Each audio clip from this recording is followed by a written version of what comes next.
the Tesla P90D with Ludicrous Mode. Yes, the fabled supercar. So, well, my Autopilot Radar is being recalibrated over at Highland Park. They actually trusted me with a P90D with Ludicrous as a loaner. So, what is so special? Well, from the outside, there really isn't anything different. I mean, other than the badge on the back and red performance brake calipers, you'd never know that this really was a performance model. So, if you want to fool everybody, get some red brake caliper caps covers from evanex.com and change your badging, and boom, now you got yourself a P90D with Ludicrous Mode. Anyways, what is really different comparing to others? Well, this one's got the 21-inch rims. We got the Michelin. Ooh. Which ones are? I can't even read that. Michelin Pilot Sport tires. Of course, you got the nice red brake calipers. That actually looks really sharp, making me want to paint mine. This one does have the air suspension. Now, because this one is ludicrous, or a performance model, it has the original large drive unit in the back, and then the new smaller drive unit in the front, unlike the non-performance dual motor versions, which have the small drive unit in the front and back. Also includes the matte carbon fiber spoiler, and of course it just rained. So it's got that nice carbon fiber spoiler. Let's look on the inside. Now, there are some things that are optional. Apparently all the cars now come with the removable parcel shelf. Those were some products I'm testing for Evanex. And this one also has WeatherTech floor mats in the rear trunk. And it also has the WeatherTech floor mats under the hood. Let's see, let's go to the back seat. Back seat's got the leather, black leather. It's got the black Alcantara headliner. Panoramic roof. Now, it's got the old style, standard style seats in the rear.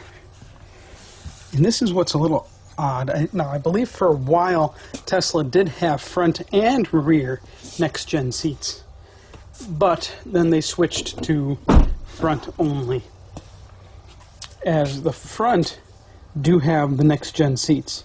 Now, I don't know if they tweaked them a bit, because when I tried the next-gen seats a while ago before ordering my replacement car, the 90D, to replace my old 60, 2013 60 model, I tried them in somebody else's car, and I found them really uncomfortable.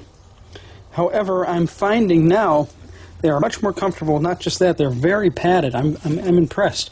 However, due to the shape, which is supposed to provide more support, which it does. Now, I'm not a big guy. I'm 5'6", 170 pounds, and it is just right for me. If I was any, dare I say, more big-boned, these would not work for me. Passenger side, fine. Let's go around to the driver's side.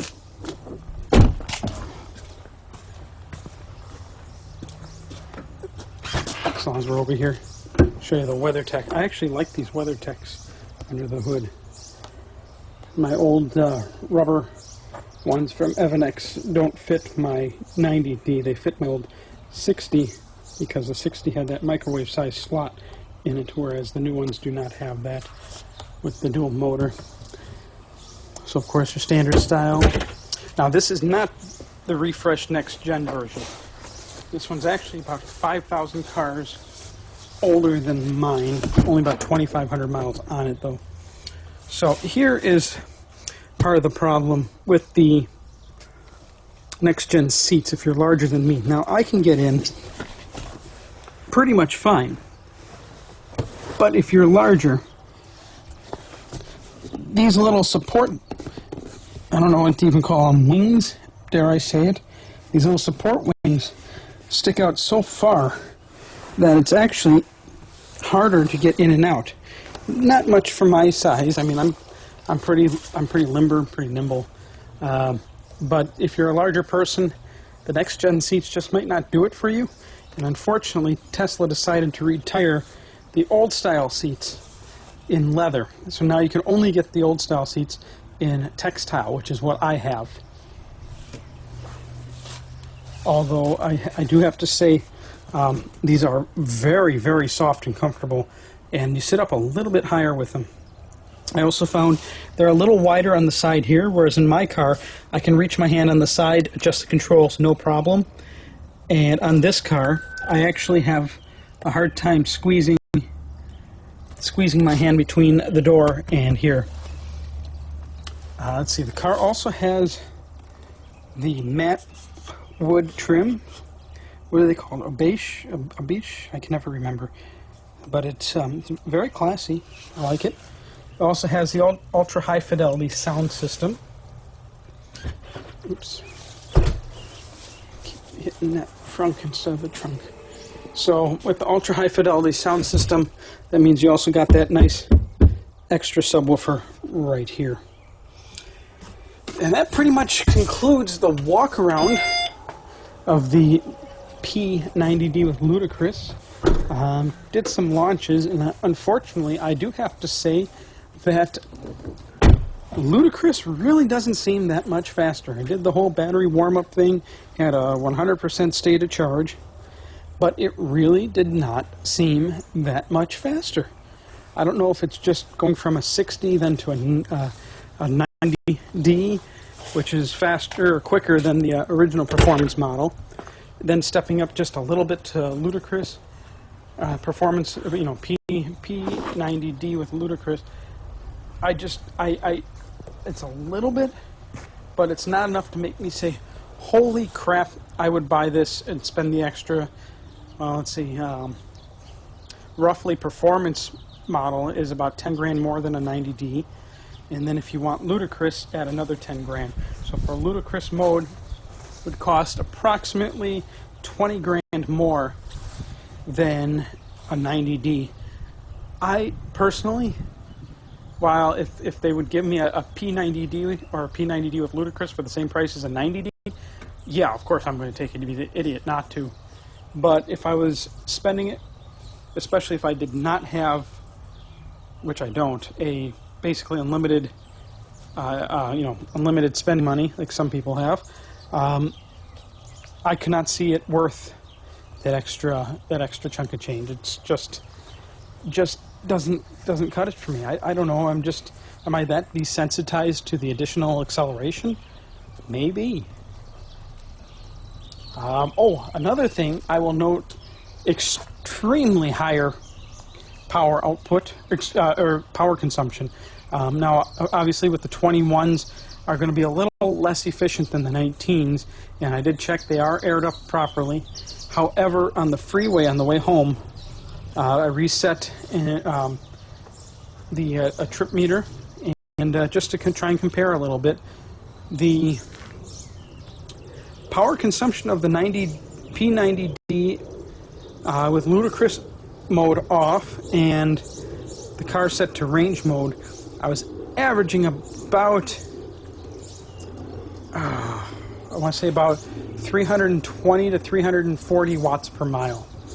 In comparison, the exact same drive on approximately the same temperature kind of day with the air conditioning off, and I did it with the air conditioning off yesterday, I was averaging 225 watts per mile. So almost, or approximately 100 watts per mile less with the 90D compared to the P90D. Now, once again, comparing the P90D to a 90D, and I have 19-inch tires with aero rims, and this has the 21-inch, I can't even keep track of what Tesla's calling all these rims now. Now they got like the turbine, and they got the Cyclone, Cyclops, whatever. Whatever these are.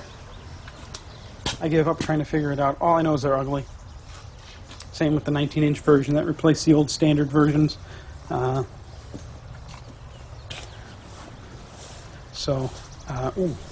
someone really hit something nasty there. So, yeah, overall, it's a very nice feel of a vehicle. I'm impressed, of course, with the workmanship compared to the classics that were first off the production line. Once again, the quality is excellent.